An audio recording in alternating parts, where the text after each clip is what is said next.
이 시간 함께 예배하는 분들을 바라보면서 이렇게 인사 나누겠습니다.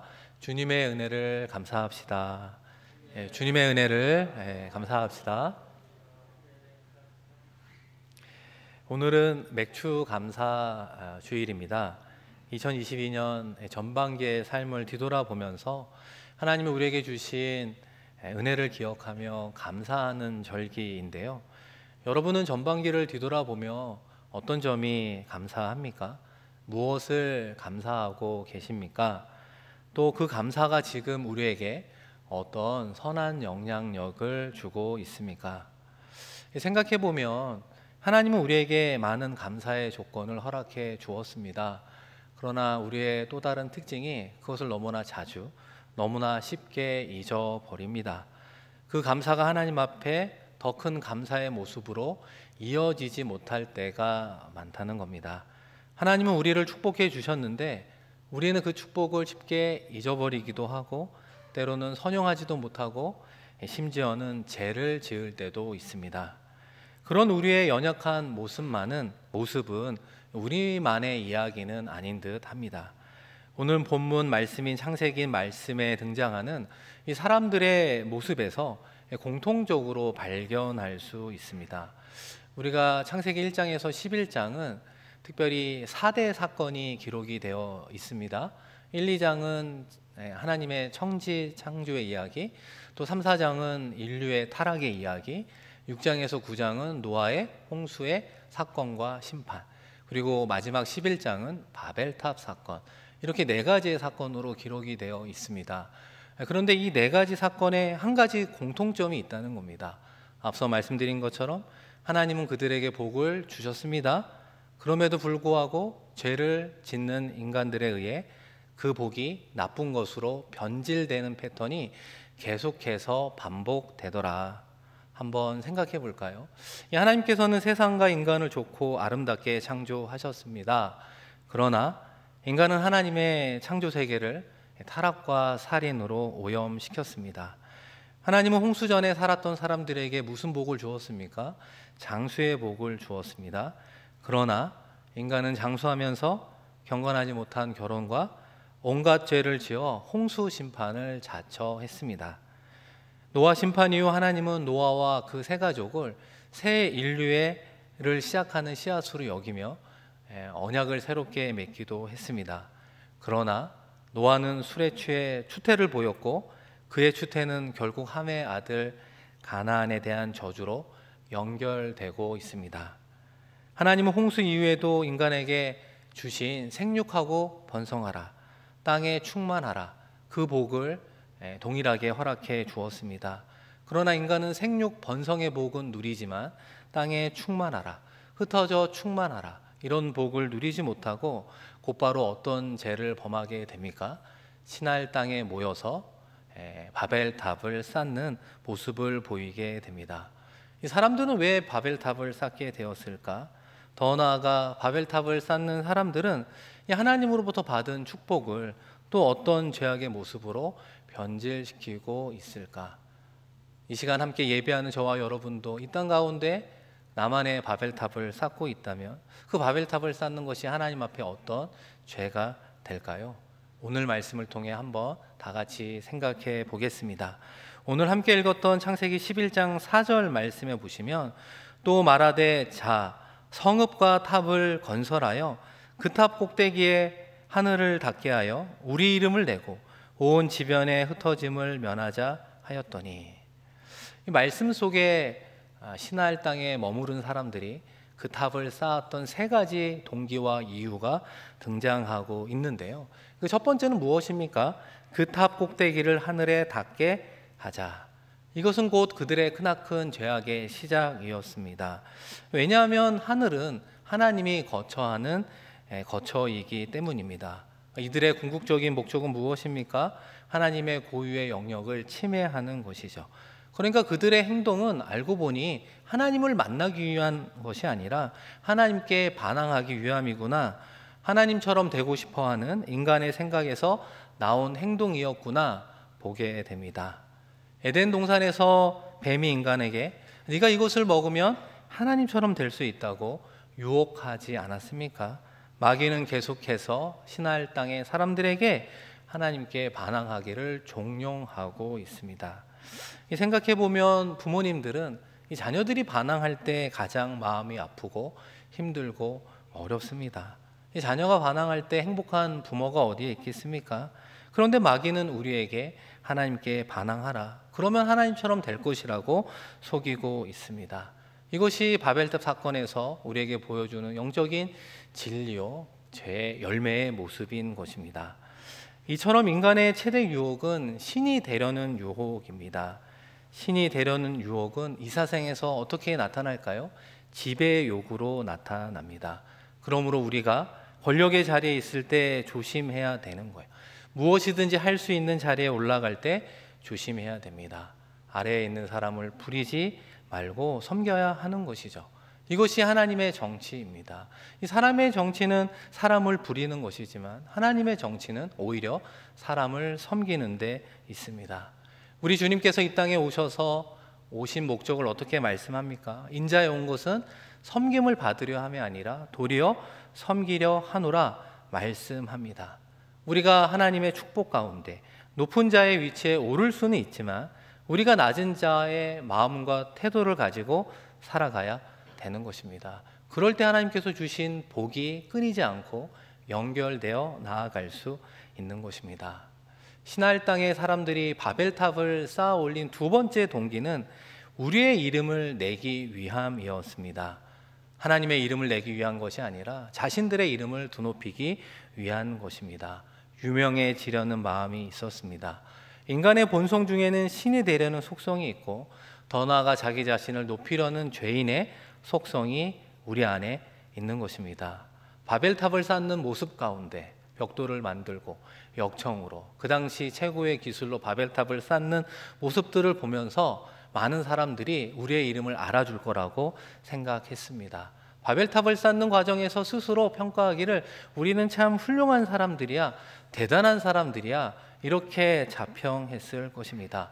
그런데 그 사람들을 하나님은 어떻게 평가하고 있습니까? 오히려 하나님은 흙으로 빚어진 볼품없는 연약한 피조물임을 우리에게 알려주고 있습니다. 여러분, 우리가 함께 보았던 5절 말씀에 보시면 여호와께서 사람들이 건설하는 그 성읍과 탑을 보려고 내려오셨더라. 물론 하나님께서 내려오신 것은 탑을 보기 위하여 내려오셨지만 누가 지은 탑이라고요? 신할 땅의 그 사람들을 이야기하고 있습니다. 우리가 한글 성경으로 볼 때는 그냥 그 땅에 거주한 사람들인가 보다 이렇게 볼 수 있지만 이 원어로 보면 직역을 하면 그 아담의 아들들이라고 하는 뜻입니다. 여러분, 아담이라고 하는 것은 어떤 의미가 있습니까? 흙에서 왔다 해서 인간의 연약함을 말하는 칭호가 호칭이 바로 아담이라고 하는 거예요.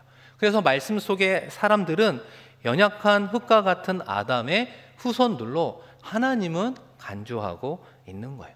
하나님은 사람들이라는 호칭 속에 너희는 연약한 존재인데 너희가 그것을 깨닫지 못하는구나 말씀합니다. 또 그 아담의 아들들의 의미가 무엇이 있겠습니까? 죄의 시초가 되었던 그 아담의 후손들을 동시에 말해주고 있습니다. 결국 그들이 자신의 이름을 내려고 탑을 쌓아 올렸지만 그것이 하나님 보시기에는 복이 아니라 화가 되었다는 거예요.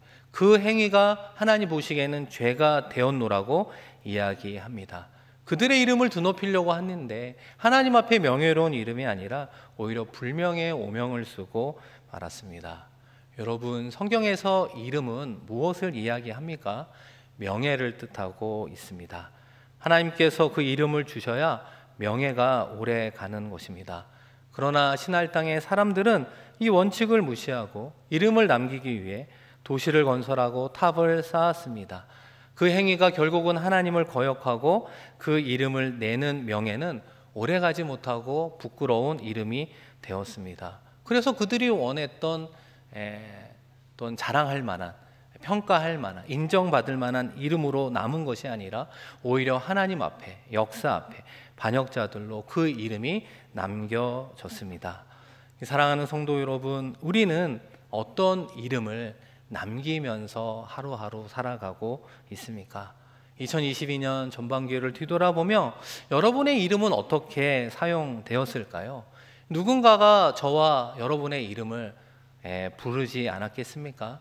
어떤 상황에서 또 어떤 평가 속에서 우리의 이름들이 거론되고 불리웠을까? 여러분, 바라기는 우리 모든 분들의 이름이 그저 명예롭게 불리우기를 원합니다. 특별히 하나님 앞에, 사람 앞에 칭찬받는 그 이름이 되기를 소망합니다. 이 세 번째로 그들이 바벨탑을 쌓았던 동기는 흩어짐을 면하기 위해서였습니다. 인간의 원초적인 욕망 중에 하나는 함께 모여 거주할 때 안정감을 누리는 것인 것 같습니다. 그래서 그들은 바벨탑을 쌓은 그 신할 땅에 정착했노라고 성경은 말하고 있습니다. 그러니까 그들은 뭉치기 시작을 한 거죠. 그래서 그들이 발견한 구호가 있다면 뭉치면 살고 흩어지면 죽는다. 이런 구호 속에 살아가는 것 같습니다. 그런 모습 속에 나타난 공동체의 특징 하나는 그들의 마음이 하나였다라고 하는 겁니다. 그래서 우리가 탑을 건설하여 흩어짐을 면하자. 이 구호 속에 그들의 생각, 그들의 마음이 하나 되었음을 보게 됩니다. 여러분, 생각해 보면 우리의 생각이 하나 된다는 것 쉽지 않습니다. 우리의 마음이 하나 된다는 것 쉽지 않습니다. 그런데 하나의 마음을 이루었다? 얼마나 칭찬받을 만한 것입니까? 그런데 그 하나 된 마음이 하나님을 찬양하는 것이 아니라 하나님을 반역하는 방향으로 흘러가고 있습니다. 그들의 하나된 마음이 하나님을 경배했더라면, 그들의 하나된 마음이 그분의 말씀에 순종했더라면 얼마나 좋을까 아쉬움이 남게 됩니다. 그런 면에서 무조건 뭉치는 것, 그것이 중요한 건 아닌 것 같아요. 왜 모이는지, 무엇 때문에 서로 한 마음으로 뭉쳐야 하는지 그 이유와 목적이 바르고 선해야 됩니다. 그들이 뭉친 이유가 무엇입니까? 흩어지는 것을 두려워하고 급기야는 높은 탑을 쌓고 이 높은 탑이 조금이라도 보이는 곳에 살겠다라고 생각했습니다.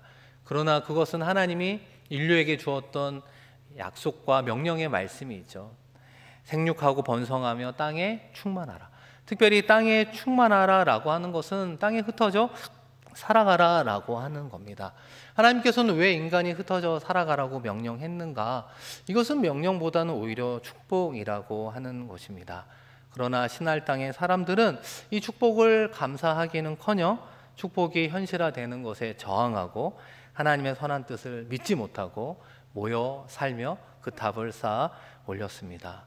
하나님은 왜 우리에게 땅에 충만하라, 흩어져 살아라 이렇게 말씀하고 있습니까? 창세기 말씀에 보면 세상을 정복하고 지배하라 말씀하는 거죠. 문자적 의미의 땅을 정복, 지배하는 것이 혹사하거나 파괴한다 이런 뜻이 아닌 것 여러분 잘 아시지 않습니까?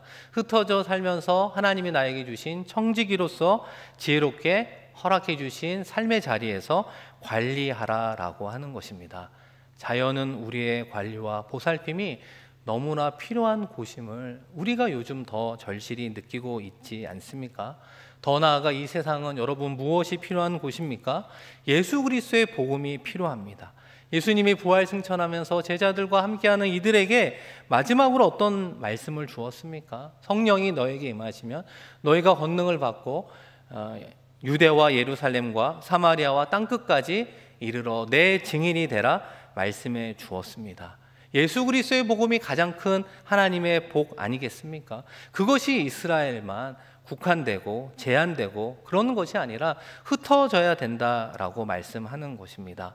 예수 그리스도의 복음을 알지 못하는 이들에게, 하나님의 복이 무엇인지 알지 못하는 이들에게 그 예수 그리스도의 복음과 복을 전하는 삶을 살아라 우리에게 약속하셨습니다. 그래서 여러분, 교회의 정의가 무엇입니까? 모이는 교회, 흩어지는 교회. 모이기를 힘써야 되고 동시에 흩어지기를 힘쓰는 교회가 건강한 교회라고 말할 수 있습니다. 사랑하는 성도 여러분, 바벨탑을 쌓는 사람들을 이 바라보시는 하나님의 반응은 어떻습니까? 앞서 함께 읽었던 5절에 보시면 여호와께서 사람들이 건설하는 그 성읍과 탑을 보려고 내려오셨더라. 이 하나님의 반응은 참 빠르게 이루어졌음을 보게 됩니다. 그러니까 바벨탑이 다 완성되기도 전에 하나님은 그들의 행위에 제재를 가하기로 결정했습니다. 하나님께서 염려하는 것은 무엇일까요? 단순히 바벨탑 때문만은 아니라 이 사람들이 서슴없이 하나님의 말씀을 거역하며 탑을 만들면 나중에는 더 큰 악을 행하겠구나, 이런 우려도 한몫했던 것 같습니다. 그래서 노아 홍수 이후로 물로 심판할 수 없었기 때문에 하나님께서 다른 방식으로 그들을 심판하려고 결정하셨는데요. 여러분 7절 말씀에 보시면, 자 우리가 내려가서 거기서 그들의 언어를 혼잡하게 하여 그들이 서로 알아듣지 못하게 하자 하시고, 그 당시 시날 땅의 사람들이 어떻게 바벨탑을 잘 쌓아 올릴 수 있었습니까? 그들의 힘과 결속력은 하나의 언어에서부터 시작이 되었습니다. 그러다 보니까 그 언어를 흩어뜨리는, 교란시키는 방법을 쓰기로 결정하셨습니다. 생각해보면 하나님께서 우리에게 주신 많은 복들이 있었는데 그 중에 하나가 바로 한 언어, 한 발음이었습니다. 홍수 심판 이후에도 그 하나님의 한 언어의 복은 유지되고 있었습니다. 언어의 복은 서로가 서로 의사소통할 때 그 은혜를 누릴 수 있습니다. 의사소통하지 않으면 갈등하게 되고 어려움을 겪는 것 아니겠습니까?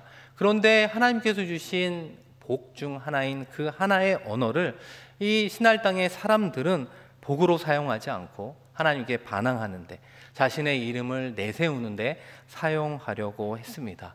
그래서 결과적으로 하나님이 그 언어를 분열시켜 서로 소통하지 못하게 하고, 그 결과 신할 땅의 사람들은 바벨탑 쌓기를 그치게 되었습니다. 그런데 여러분, 이 바벨탑의 바벨이 어떤 뜻이라고 우리에게 말씀하고 있습니까? 혼잡케 하다, 마구 뒤섞여 구분이 불가능한 그런 언어들로 만들었다 말씀합니다. 언어만 혼잡게 된 것이 아니라 어떻게 보면 하나님의 심판을 받은 인간들의 생각과 마음도 혼돈하는 그런 존재가 되었습니다.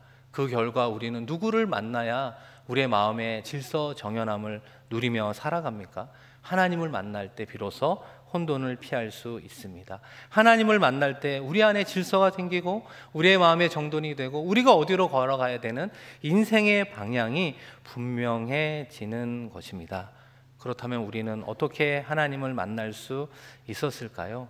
특별히 신할 땅의 사람들은 바벨탑을 쌓아갔습니다.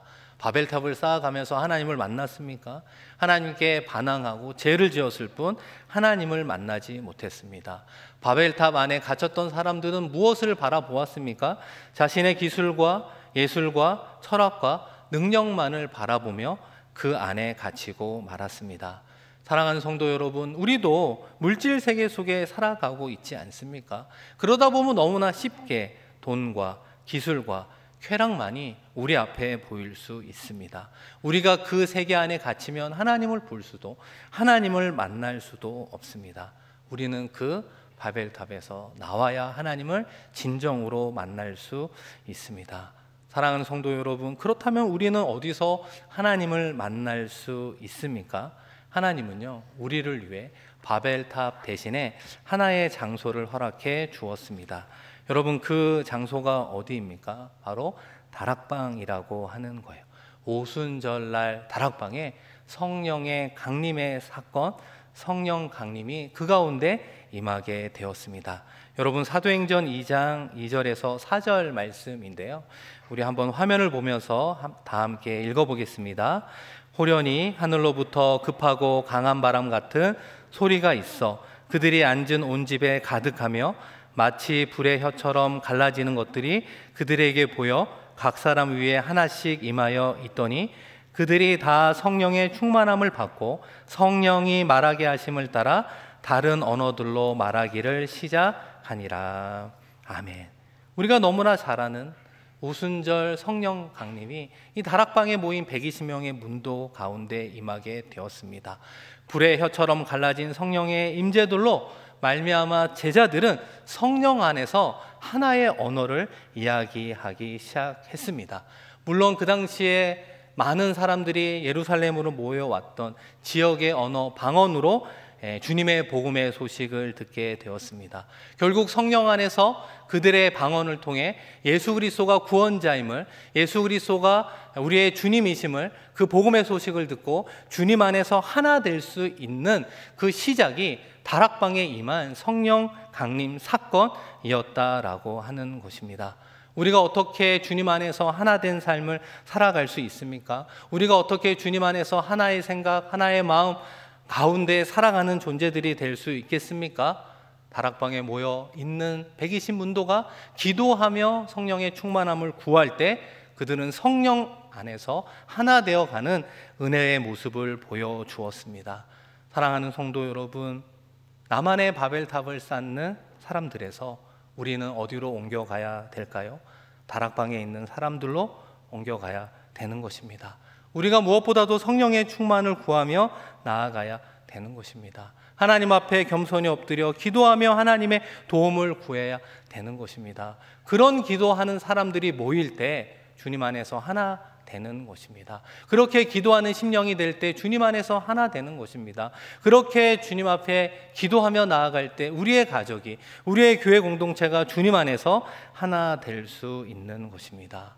사랑하는 성도 여러분, 우리는 삶의 자리에서 우리 모두가 자신의 탑을 쌓으며 살아가는 것 같습니다. 학자는 자신이 연구하는 학문의 탑을, 농부는 추수의 탑을, 기술자는 자신 특유의 기술의 탑을 최고봉으로 알고 자신만의 방법을 동원하며 살아가고 있습니다.